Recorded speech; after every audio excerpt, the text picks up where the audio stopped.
¿Qué tal amigos? Mi nombre es José Otero, director del Ministerio Jaim. Le doy la bienvenida a este comentario complejo de la parashá que nos corresponde estudiar esta semana siguiendo nuestro formato de lo simple a lo complejo.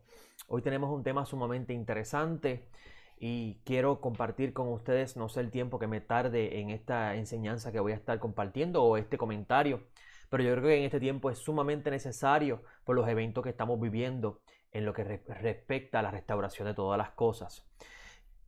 Nosotros vamos hoy a comentar el tema y va a ver en su pantalla el tema, se llama la reconciliación entre hermanos. Y vamos a tratar este tema alrededor de los eventos que están sucediendo en la parashá Vaigash que encontramos en el libro de Génesis capítulo 44. Como ustedes saben, estamos siguiendo un formato que hemos llamado de lo simple a lo complejo, donde vamos a estar trabajando una alía por semana. Y esta alía en esta semana trata sobre el encuentro que va a tener, que tiene Judá con su hermano Joseph. Claro está, Judá no sabe que Joseph es, que Safnaz Panea, que es el virrey de Egipto, es el hermano de Judá, es decir, es Joseph. Y esto va a ser sumamente interesante en lo que vamos a estar presentando hoy. Primero vamos a comenzar nuestro comentario con la bendición que nos corresponde y luego entonces hablaremos sobre el tema. Baruch ata Adonai Elohenu melech haolam asher kideshanu bemitzvotav v'tzivanu la'asot v'divrei Torah. Bendito eres tú, Adonai, nuestro Elohim, el Rey del Universo, que nos ha santificado con su mandamiento y nos ha enseñado y nos ha ordenado a estudiar las palabras de la Torah. Por favor, oh Eterno, haz que las palabras de Torah sean gratas a nuestro oído, a nuestra boca, y que nuestros hijos y los hijos de nuestros hijos sean todos conocedores de tu Torah en aras de su propia esencia. Te lo pedimos en el nombre y el mérito de nuestro Rey, el Mesías Yeshua. Amén. Bueno amigos, vamos el citando el texto donde vamos a sentar la base de nuestro comentario de hoy. Hoy no va a ser una enseñanza en sí, sino hoy vamos a comentar algo que considero sumamente importante en este tiempo, porque estoy viendo en el movimiento de las raíces hebreas, el movimiento mesiánico, mayormente en el movimiento de las raíces hebreas, una constante acusación y lucha contra el pensamiento del judaísmo, e incluso se ha llegado a enseñar que el judaísmo está influenciado por Babilonia, y claramente cuando se enseña eso demuestra que la persona no sabe lo que está hablando, no conoce realmente lo que está diciendo, porque la palabra Babilonia la está tomando dentro del contexto de su propio pensamiento y no dentro de la idea que la Torah quiere presentar y los profetas quieren presentar en lo que representa Babilonia. Y para poder entender la base de lo que es Babilonia tenemos que ir a la Torre de Babel. Y antes de comenzar a hablar sobre la Torre de Babel, que gira alrededor de la reconciliación de estos dos hermanos, quiero citar el texto en el versículo 18 donde dice: y Judá se acercó a él y le dijo: ay, Señor mío, te ruego que hable tu siervo una palabra a oídos de mi Señor, y no se encienda tu ira contra tu siervo, porque tú eres como el mismo Faraón. Aquí vamos a ver en el mismo texto que Judá no sabe que la persona que está hablando con él, que se llama Safnaz Paneah, es Joseph. La identidad de Joseph no es vista a los ojos de Judá, porque Judá todo el tiempo está viendo a Safnaz Paneah. Safnaz Paneah es el nombre que le puso el Paró, el rey de Egipto, a Joseph una vez que Joseph interpretó el sueño. Y esto es sumamente importante, amigos, porque a lo largo de la historia hemos visto, mejor dicho, por 2000 años hemos visto una lucha entre el cristianismo y el judaísmo con respecto a si Jesús es o no es el Mesías. Y claramente el judaísmo, por la base de la Torá, te va a decir: Jesús no es el Mesías, porque estamos presentando a Safnaz Paneah y no estamos presentando a Joseph. Safnaz Paneah ante Egipto era algo bien diferente a Joseph ante sus hermanos. Y eso es un detalle sumamente importante a tomar en consideración. Y entonces, las personas que están entrando a las raíces hebreas de la fe están trayendo a Safnaz Paneah al pensamiento judío y están tratando de probar que Safnaz Paneah es el Mashiach y no Yosef.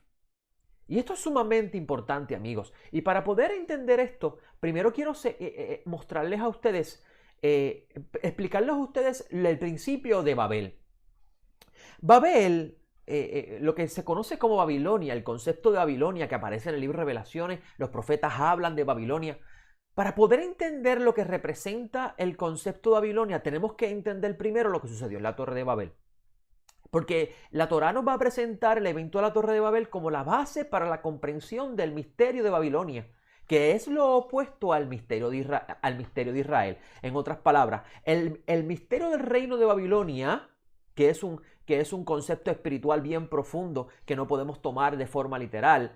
Cuando los profetas hablan de que Babilonia va a ser reconstruida y otro profeta dice, no, Babilonia, no habrá más memoria de Babilonia, tenemos que entender que lo que los profetas están hablando en forma alegórica es el concepto espiritual de lo que representa Babilonia y lo que es Babel. Babel, la Torá nos muestra que hubo un momento en la historia de la humanidad donde los humanos tenían un solo pensamiento y unas solas palabras. Y eso está en el capítulo 11 del libro de Génesis, donde dice, y lo vemos cuando usted va al texto hebreo, usted va a notar que la palabra ejad aparece ahí.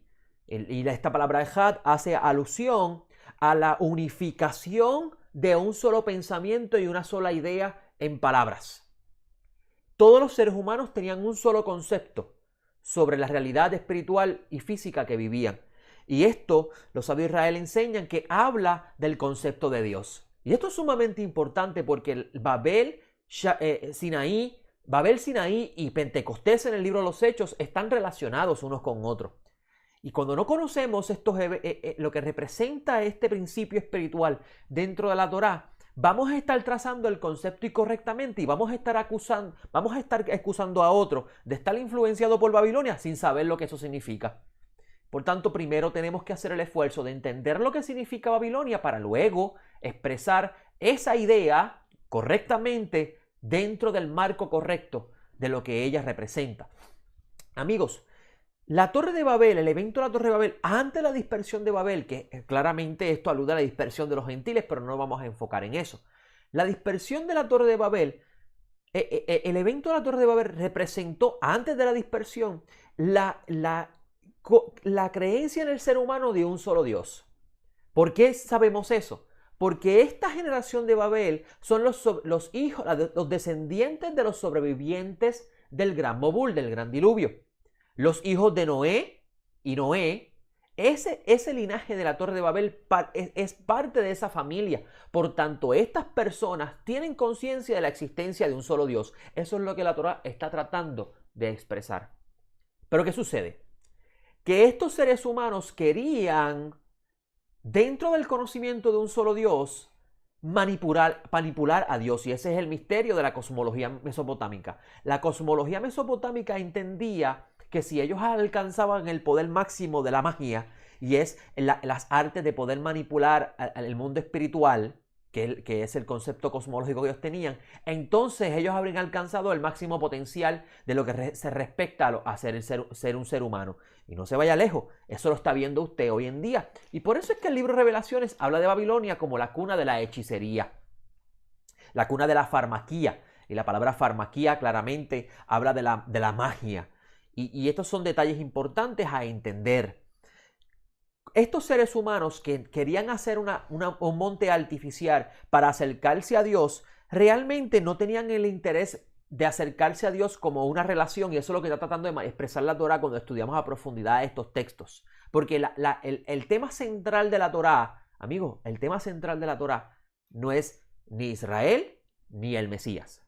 El tema central de la Torá es Dios y la humanidad. Adán. Por eso que la Torá comienza hablando de Adán, el humano, la humanidad. En otras palabras, el tema central de la Torá es usted y Dios. Ahora, Israel y el Mesías es parte del plan de Dios para que el humano o la humanidad vuelva a ser lo que una vez fue. Estaba con Dios en el huerto. Era imagen de Dios. Por eso es que Shaul de Tarso, entendiendo eso, explica cómo Yeshua en el reino mesiánico va a restaurarlo todo y entregarle todo a los pies al Padre, para que el Padre esté, el Dios esté con todos en todos, como dice Shaul de Tarso. Entonces, la Torre de Babel, que está escrito ahí en forma de midrash, en forma de enseñanza, tiene como propósito enseñarle que fue en ese momento donde comenzó la confusión. Pero esa confusión Dios la generó, la creó, hizo que se manifestara, se completara en esa generación porque Él tenía un plan. Y este plan es la reconciliación del hombre con Dios. Pero para que esa reconciliación se dé, es necesario que todos sean hallados culpables. Eso es lo que está intentando Shaul de Tarso enseñar en una de sus cartas, amigos.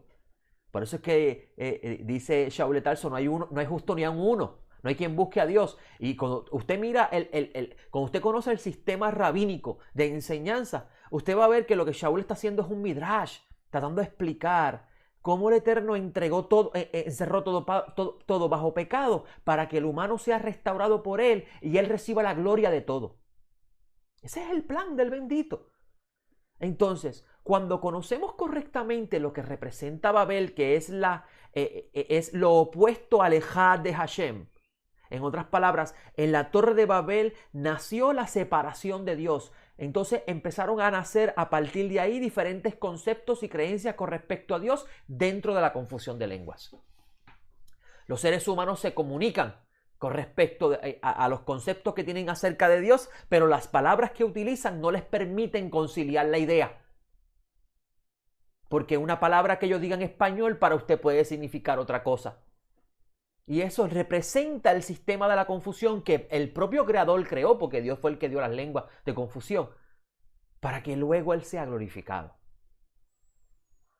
Entonces, y esto lo digo brevemente, tratar de enseñar que el judaísmo está engañado e influenciado por Babilonia, verdaderamente es enseñar ignorancia, porque no saben lo que significa Babel, no saben lo que representa Babel dentro del plan del Eterno y la cosmología antigua. En algún momento Hashem me permitirá enseñar sobre eso, pero vamos a hablar de la reconciliación entre hermanos. En el siglo I, porque esta reconciliación de entre hermanos, vamos a ver y permíteme cambiar aquí la pizarra para poder compartir con ustedes imágenes. Vamos a ver que tenemos a una persona llamada Joseph. Vamos a ver aquí, escribir. Ok, espérate, que ahora esto vamos a ponerlo otra vez aquí. A ver si me permite escribir. Ok, aquí está. Tenemos una persona llamada Joseph. Y perdonen lo feo que estoy escribiendo, pero estoy aprendiendo a usar esta pizarra. Y tenemos una persona que se llama Judá. Ay, estoy aprendiendo a usar esto. Judá. Ok. Joseph se llama en este evento bíblico Safnat Paneah.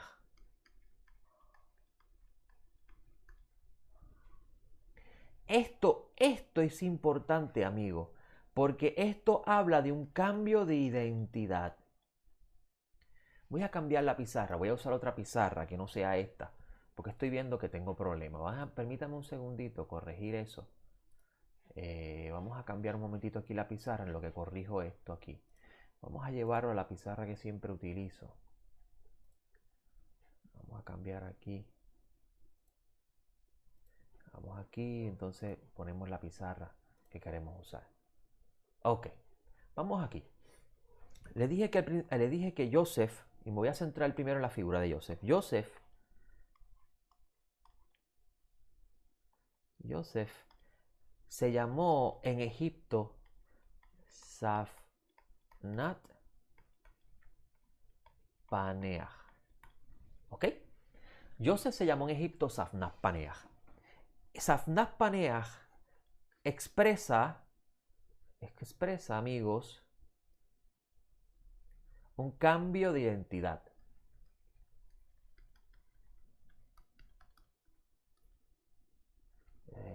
Ojalá aquí, con el permiso de usted. Me disculpan, ¿verdad? Pero estoy empezando a conocer a usar esto. Lo compré para poder proyectar imágenes en las clases. Parte de las clases que vamos a estar dando. Joseph, el nombre de Joseph, de Safnaz Panea, representa un cambio de identidad. Usted va a ver que Judá va a tener un encuentro, vamos a poner aquí el nombre de Judá ahora. Judá va a tener un encuentro con Safnaz Panea. Judá no sabe que Safnaz Panea es Joseph. Y esto es sumamente importante, amigos, porque Judá, que va a representar en este misterio voy a enseñarles a ustedes que está dentro de lo complejo de esta parashá, Judá va a representar lo que eventualmente se va a convertir en el judaísmo. Voy a bajar otra vez, que aquí escribí mal. Ok, vamos aquí otra vez. Judá, como les dije, se va a convertir, va a representar el judaísmo. Ahora, ¿sabía usted que en el primer siglo no existía un solo judaísmo, sino que habían varios judaísmos? Y entre esos judaísmos estaba el judaísmo fariseo, el judaísmo de los saduceos, el judaísmo de los esenios, el judaísmo de los celotes, el judaísmo de los nazarenos que luego se van a convertir en cristianos. Y en eso es que voy aquí a enfocarme en el respecto del judaísmo. El judaísmo de los nazarenos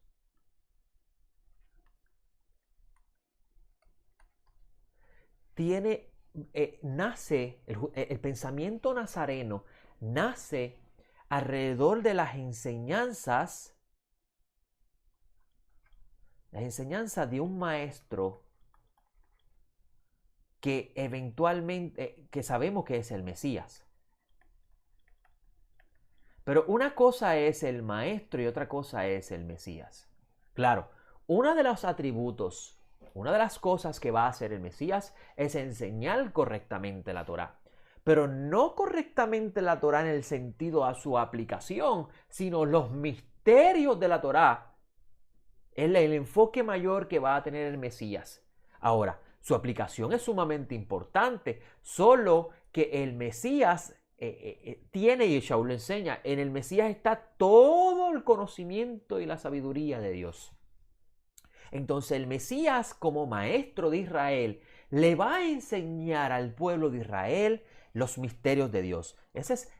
Alrededor de eso es que gira la idea del Mesías como la base de la sabiduría y el conocimiento de Dios. Pero el Mesías, además de ser maestro, amigo, el Mesías también es el rey de Israel. Y además de ser rey, él es el sacerdote de la línea de Melquisedec. Y cuando hablamos de esto, nos estamos refiriendo a que Melquisedec hacía ofrendas al Eterno no en un templo. Y esto es un concepto muy profundo que no vamos a estar tratando aquí porque podría traer confusión. Lo que quiero manifestarle aquí, y es que ustedes entiendan, es que de alrededor del movimiento de los nazarenos es que nace, mejor dicho, alrededor del maestro de Nazaret, que se llama Yeshua, es que nace el pensamiento de los nazarenos. Incluso a Shaul de Tarso, y está en el libro de los Hechos, se le acusa de ser cabecilla de la secta de los nazarenos. Y la palabra secta hoy en día tiene una connotación histórica, una connotación mala a los ojos de las personas, pero para el primer siglo la palabra secta realmente lo que representaba es pensamiento, la línea de pensamiento de los nazarenos dentro de esta diversidad de judaísmo que existía. Una vez que Shaul de Tarso comienza a enseñar, conforme el llamamiento que tiene, a los gentiles, la esperanza que ellos tienen de participar de la resurrección de los muertos y del reino mesiánico a través de la lealtad y confesión de que el rey que Dios puso no es César, sino Yeshua. Eso es importante, amigos. Shaul de Tarso a este público gentil comienza a enseñarle esa esperanza y ellos comienzan a volverse a Dios porque los profetas profetizaron que los gentiles se iban a hacer teshuvá también, iban a abandonar sus ídolos, iban a abandonar sus caminos y se iban a volver al único Dios verdadero. Porque recuerde que las naciones también participaron de pecado al Eterno confundir sus lenguas y ellos empezar a crear conceptos de Dios erróneos. Entonces, Shaul de Tarso con esa misión va a los gentiles a enseñar. ¿Qué sucede? Shaul de Tarso anticipa que iba a haber un tiempo donde se iban a levantar falsos maestros y iban a desviar el mensaje. Iban a cambiar el sentido del mensaje y iban a crearse iban a crear una nueva línea de enseñanza. Y esto estaba profetizado, no profetizado, estaba ya mostrado en la sombra de los cursos repetitivos, porque la historia es repetitiva, es decir, las ideas del mundo espiritual se repiten constantemente a través de la línea histórica de los humanos. Y vamos a ver que la separación de Jeroboam, del reino de Jeroboam, que es el reino del norte, con el reino del sur, va a enseñarnos a modo de sombra lo que va a suceder con los gentiles una vez que estos se separan de la sinagoga, porque una vez que Jeroboam cambia el lugar de culto por temor a que la gente se vaya a Judá, él también hace una serie de cambios y crea una nueva idea sobre Dios. Y eso es importante porque eso lo va a hacer los gentiles también. Una vez que los gentiles se separan de la sinagoga, ellos comienzan y al ver eventualmente la destrucción del templo, ellos ignorantes, porque no, acuérdense que los gentiles del primer siglo no tenían acceso a la Biblia como usted tiene, primero. Segundo, no tienen el conocimiento que usted está adquiriendo en estos momentos. Ellos están empezando a conocer sobre Israel y el Dios de Israel. Para el primer siglo, amigos, no existía internet, no existía periódicos, no existía YouTube, no existían maestros enseñando en las redes sociales, no existían librerías como usted que puede hoy en día comprar un libro para conocer ciertas ideas. No existían maestros de Torá en todos sitios enseñando Torá. Eso es importante, amigos. Estos gentiles, amigos, al ver que el templo se destruye, ellos comienzan a crear una nueva teología, una nueva concepción de Dios. Y empiezan a enseñar que ya Dios desechó al pueblo de Israel porque está eventualmente probado por la destrucción del templo. Y comienzan a especular con respecto a las enseñanzas que habían recibido porque no estaban ellos bien cimentados en el conocimiento y la Torá de los profetas. No tenían un maestro judío que les enseñara. Porque el rabino de Israel, el maestro de Israel, que Hashem le encomendó eso, ser ministro de Dios ante el mundo, es el que tiene el conocimiento de los aspectos profundos de la Torá. Entonces, al morir estos maestros que fueron levantados para enseñar a los gentiles, nace una nueva teología y nace un nuevo concepto distorsionado completamente de la idea del Mesías. Entonces, para los gentiles, y mojo mi pizarra para poder expresar, para los gentiles, Yeshua, el judío, se convierte en Jesús, el Cristo. Ahora, sabemos que Yeshua es el Mesías. Pero el concepto del Mesías dentro de la Tanaj y dentro de la sabiduría del pueblo del pacto es bien diferente al concepto del Cristo que el mundo gentil creó. Usted va a ver que en Nicea nace el concepto de la Trinidad y todavía en las raíces hebreas eso permea fuertemente y eso es Abodá Zará. Dios, incluso el propio Shaul de Tarso dice, hay un solo Dios el Padre y un solo Señor, Yeshua el Mesías. Entonces, fue en Nicea, amigos, en Nicea, donde nace el concepto trinitarista que todavía hasta el día de hoy en las raíces hebreas de la fe continúa. ¿Por qué? Porque no entendemos el misterio de Dios, el Mesías. Entonces, nosotros queremos que el judío acepte a Jesús. Porque, y le estamos presentando ahora el nombre hebreo, Yeshua, pero lo seguimos presentando como el Jesús que los gentiles crearon. Y cuando digo crearon es porque los conceptos que comienzan los gentiles a enseñar con respecto al Mesías son conceptos completamente helenizados y sacados fuera del pensamiento conceptual de la Torá y los profetas.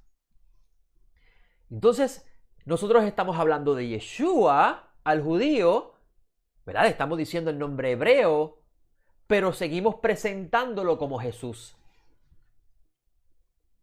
Seguimos ubicándolo dentro de los conceptos del mundo gentil. Y Yeshua anticipó en la profecía que iba a haber un tiempo de oscuridad. Lo que pasa es que nosotros no lo vemos porque no entendemos el lenguaje alegórico que los sabios de Israel, es decir, que los maestros de Israel, y Yeshua era un maestro. Yeshua es el Mashiach. Yeshua es el Ben Elohim, el elegido por el Todopoderoso para cargar su presencia, el Malach Habrit. Pero Yeshua también era un maestro. Y Yeshua como maestro enseñaba la Torá correctamente. Obviamente, sin él está toda la sabiduría y conocimiento de Dios. Pero los conceptos que Yeshua va a enseñar no caben dentro del pensamiento conceptual gentil. Entonces, hay una lucha entre hermanos porque de seguro, amigos, que el pensamiento nazareno que se convierte en el cristianismo, y yo le decía a mis amigos en Tuabaja que un cristiano en el primer siglo no es un cristiano hoy, no es lo mismo que un cristiano hoy día. Les decían cristianos a los del primer siglo porque eran los ungidos. Hoy, esta pizaja hoy lo que me acostumbro, verdaderamente mi amigo tiene razón. Toma tiempo acostumbrarse. Los cristianos, el cristiano en el primer siglo era un ungido. ¿Y usted quiere ver la evidencia de eso? Eso está en el texto del 1 de Juan capítulo 2 versículo 20. Dice, pero vosotros tenéis la unción del Santo y todos vosotros lo sabéis. Por tanto, le llamaban cristianos a los nazarenos porque eran los ungidos. Eso es importante, amigos, saberlo. Yo espero en el Todopoderoso que usted esté comprendiendo lo que estamos enseñando hoy. Ciertamente esto es un aspecto complejo, pero gira alrededor de la Torá. Entonces, este pensamiento nazareno que se convierte en el pensamiento cristiano, luego que realmente el cristianismo lo que significa, cristiano significa ungido, este pensamiento nazareno se distorsiona. ¿Por qué? Porque comienzan a hacer una religión gentil. Una religión con pensamiento pagano. Y nosotros estamos ahora participando de las raíces hebreas de la fe. Pero mientras sigamos nosotros pensando que el judío está confundido por Babilonia, y nosotros pensemos que porque estamos ahora usando palabras hebreas, porque realmente usamos palabras hebreas, pero seguimos pensando como gentil, nunca va a haber una reconciliación entre hermanos. ¿Por qué? Porque el cristianismo es hermano del judaísmo. Ellos son hermanos. Lo que pasa es que el judío, amigos, no va a aceptar nunca el pensamiento cristiano porque el pensamiento cristiano sigue siendo gentil. Y usted puede decir, no, porque ya no guardamos, ya estamos guardando Shabbat, no estamos reuniendo los domingos, guardamos las fiestas. Sí, sí, muy bien. Pero mientras usted siga presentando a un Safnaz Panea en vez de a un Yosef, Judá seguirá pensando que habla con Safnaz Panea y no con Yosef. Y esto es importante. Esto es importante porque tenemos... Shaul enseña que el judío aventaja al gentil porque a ellos les fueron encomendados los oráculos de Dios. Entonces, cada vez que nosotros estamos, amigos, hablando en contra del judaísmo, porque no lo entendemos, usted puede ir a la casa de una persona y usted puede juzgar lo que hay en la casa de la persona, pero usted no está dentro de la casa, no pertenece a esa familia para saber por qué la casa es así.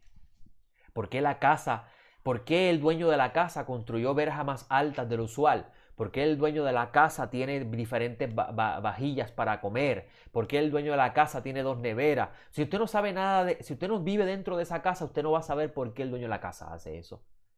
Entonces es muy fácil desde afuera juzgar lo que hace el dueño de la casa, pero usted tiene que estar dentro de la casa para saber. Y el judaísmo ha sufrido mucha persecución por causa de esta bestia, porque en el principio no era una bestia, pero se convirtió en una bestia. Se convirtió en una bestia que en vez de unir, lo que crea es confusión.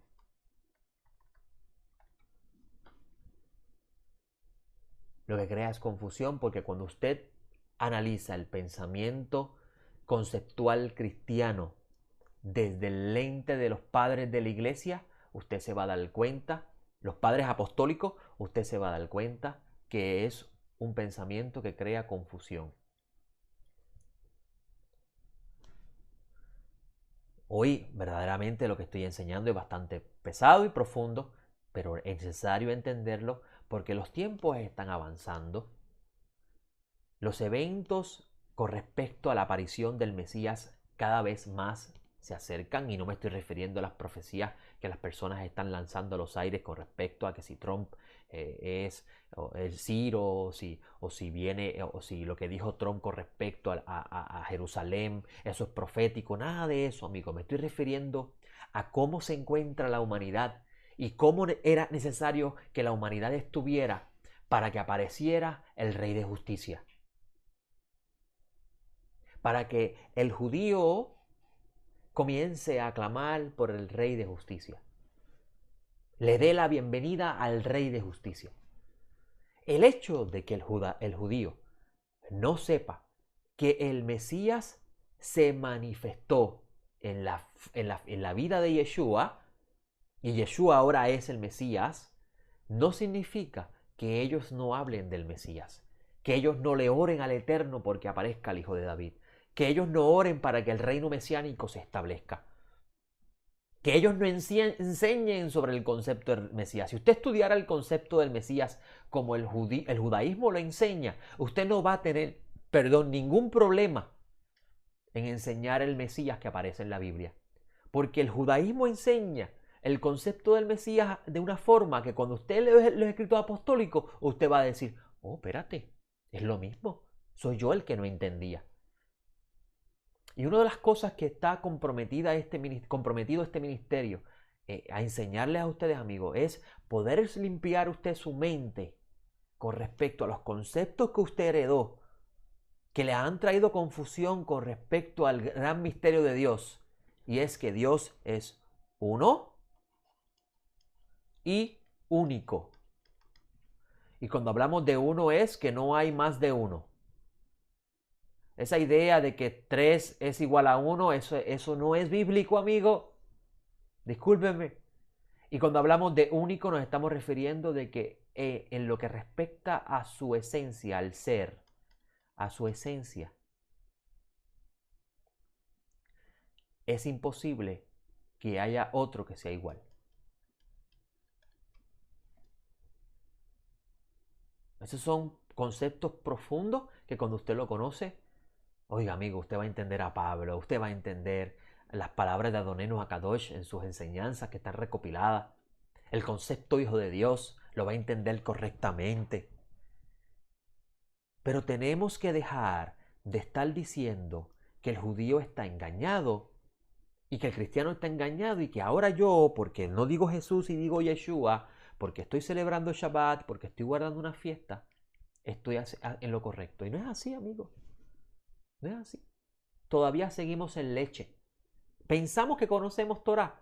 Todavía estamos en leche. Nos falta mucho por aprender. Y hoy utilizo el tema de la reconciliación de entre hermanos para que nosotros dejemos esta lucha que tenemos con respecto a las enseñanzas judías. Cuando usted estudia la sabiduría profunda de Israel, usted va a conocer lo hermoso de la Torá y usted va a conocer mucho sobre el misterio de Adán. Y aquí en nuestro ministerio estamos trabajando para enseñarle eso. Pero usted tiene que estar dispuesto en ser una ciudad con los muros derrumbados. ¿Sabía usted que la primera ciudad que conquistaron los hebreos cuando entraron a la tierra de Canaán fue la ciudad de Jericó? Y usted sabe que era una ciudad amurallada. ¿Sabía usted que el primer lugar donde Yeshua comenzó su ministerio a enseñar la Torá del bendito fue una ciudad sin muralla? Cafarnaum, que eso es lo que significa, pequeña aldea sin muralla. Y esto alude al cerebro humano, porque es en nuestro cerebro donde nosotros construimos muros para proteger nuestra forma de pensamiento. Y no permitimos que el vino nuevo entre a nosotros, porque no estamos dispuestos a derrumbar esas murallas y renovar nuestra mente. Mientras sigamos enseñando a Safnaz Panea, Judá nunca se reconciliará con Yosef. Tenemos que enseñar a Yosef. Cuando enseñemos a Yosef, Judá sabrá que es Yosef y se reconciliará con él. Ahora lo interesante es que no nos corresponde a nosotros eso.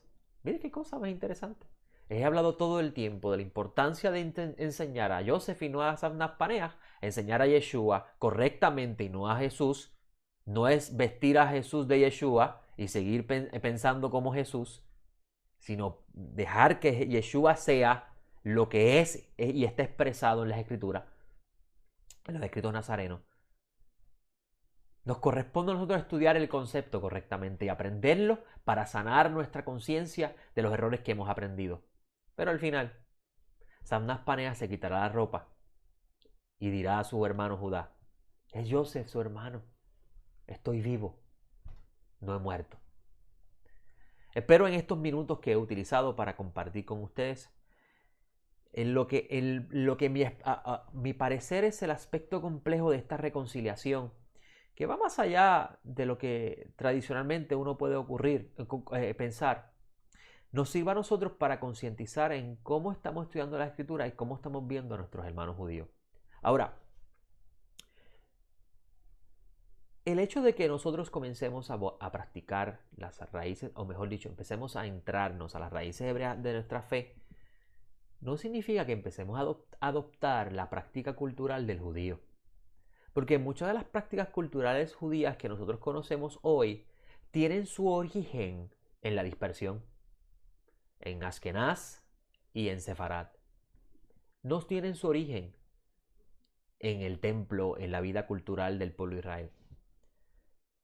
Por ejemplo, celebramos Hanukkah, que yo en mi casa hice el memorial de Hanukkah. Y usted va a observar que siempre cuando hablo de las fiestas hablo de los memoriales, porque realmente nadie celebra las fiestas, porque la Torá misma dice dónde se celebra la fiesta. Por tanto, lo que hacemos son memoriales, la sombra de lo que esto representa en la figura del Mashiach Yeshua. Y Hanukkah no es una fiesta bíblica, aunque traten de forzar que lo es, en el sentido de cómo se celebra hoy.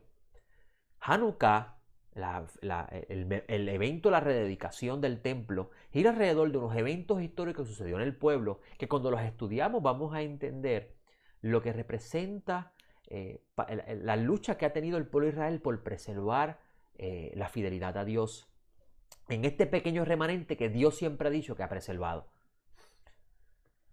La idea de la Hanukkah es completamente rabínico. Los rabinos fueron los que instituyeron la Hanukkah y el comer donas y hacer fiesta en ese día. Entonces nosotros no queremos estudiar el pensamiento de los rabinos, pero una fiesta que fue instituida por los rabinos la adoptamos. Qué cosa que no es malo, es bonito que en Hanukkah encendamos las luces y ponemos nuestra casa de luces y todo esto para conmemorar la festividad y hacer un tiempo de alegría, recordando que al final de toda esta larga lucha el pueblo de Israel tendrá alegría y felicidad. Pero si nos vamos a la base de lo que estamos haciendo, eso no es bíblico, eso no es una fiesta del Señor. Utilizar el texto de Juan para decir Yeshua lo celebró, el texto no dice que Yeshua lo celebró. El texto lo que está diciendo es que Yeshua fue al templo a la fiesta de la dedicación. ¿Y dónde era la fiesta de dedicación? En el templo. Porque se conmemora la rededicación del templo por parte de los sacerdotes, luego de la profanación por la abominación desoladora. Hay que trazar correctamente la escritura. Y cuando nos referimos a la práctica cultural judía, usted si desea practicarla, hágalo, pero no juzgue a su hermano porque no lo hace, porque a fin de cuentas es la práctica cultural de un pueblo que toma la Torá y trata de llevarla a su quehacer diario. Usted debe hacer lo mismo. Usted debe coger la comprensión de la Torá dentro del fundamento base y la explicación que le van a dar los sabios de Israel con respecto a ella y aplicarla a su vida diaria. Y si usted quiere celebrar Hanukkah, celébrelo. Es muy bonito, igual que Purim, pero no juzgue el que no lo haga. ¿Entiende lo que le estoy diciendo, amigo? Estamos viviendo un tiempo sumamente interesante, porque estamos viviendo el tiempo donde otra vez la iglesia gentil está siendo despertada a recordar de dónde salió. Salió de la sinagoga. Y en la sinagoga, quien enseñaba era un judío. Y el gentil participaba de la belleza de la sinagoga, porque así es parte del plan de Dios. Pero cuando venga la era mesiánica va a representar la restauración del humano completamente. Y ya para el octavo día no habrá judío, no habrá gentil, no habrá esclavo, no habrá libre, no habrá puertorriqueño, no habrá colombiano, no habrá mexicano. Lo que existirá es Adán, el humano. Yo espero en el Todopoderoso que hoy hayamos entendido este mensaje realmente, no es una enseñanza, de lo importante de tomar en serio el deseo de volver a las raíces hebreas de la fe y aprender a estudiar con los sabios de Israel, los serios, porque siempre Dios ha guardado un remanente. Sí, es muy cierto. Hay muchos rabinos que utilizan el título de rabino para adquirir riqueza, porque saben que hay personas que están sedientos por la palabra de Dios y están utilizando la palabra de Dios para mercadearse y adquirir riqueza. Pero hay rabinos serios que Dios ha levantado, que siempre han sido fieles y han sido firmes, que están enseñando la verdad. El hecho de que no quieran reconocer de que Jesús es el Mesías, ya les expliqué las razones. Total, al final de cuentas no está en usted enseñarle si Yeshua es o no es el Mesías.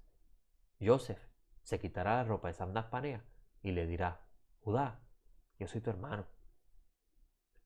Espero en el Todopoderoso que hayan entendido hoy lo que hemos compartido y podamos en nuestro próximo encuentro continuar con este ciclo de enseñanzas de lo simple a lo complejo. Les recuerdo que vamos a estar este domingo en Facebook Live, comenzando nuestra plataforma virtual llamado Desde mi escritorio, donde vamos a estar tratando este tema, vamos a estar recomendando libros que usted puede leer y estudiar, y vamos a estar hablando de nuestra sala virtual que vamos a estar creando en una plataforma digital, donde vamos a estar dando clases de temas profundos de las escrituras, libre de costo. No nos interesa hacer ganancia de lo que hacemos. Sí, hay una serie de costos que tenemos con respecto a mantener funcionando el internet en este estudio de grabación, los libros que tenemos que comprar y todas estas cosas, pero eso queda en las manos del Todopoderoso, de poner en usted el deseo o no de ayudarnos a continuar esta obra. Por lo demás, le doy gracias al Todopoderoso que me ha dado la oportunidad de tener una profesión donde tengo tiempo, porque Él así me lo da, para poder hacer lo que me corresponde hacer como parte del cuerpo de creyentes en que Yeshua es el Mesías, el Hijo de David. Espero en el Todopoderoso que puedan ustedes unirse a este esfuerzo que estamos haciendo y pueda usted regar la voz de esta página web y de lo que enseñamos, nuestro fanpage de Facebook. Yo creo que lo tengo aquí en la pantalla visual, sí. Puede darle like a nuestro fanpage de Facebook, porque ahí va a estar usted al tanto de las noticias que estamos dando, de las diferentes cosas que estamos haciendo. Son muchas las cosas las que estamos trabajando. Le pedimos paciencia, le pedimos templanza, que vamos a llegar poco a poco a entender las cosas de acuerdo al lente del pueblo que le fue dado el libro para que fueran los custodios, como dice la Torá, y le enseñaran al mundo. Mi nombre es José Otero, director del Ministerio Esjaim. Me despido hasta el próximo encuentro aquí en nuestra página web, desde lo simple a lo complejo, tratando lo complejo de la Parashá. Shalom.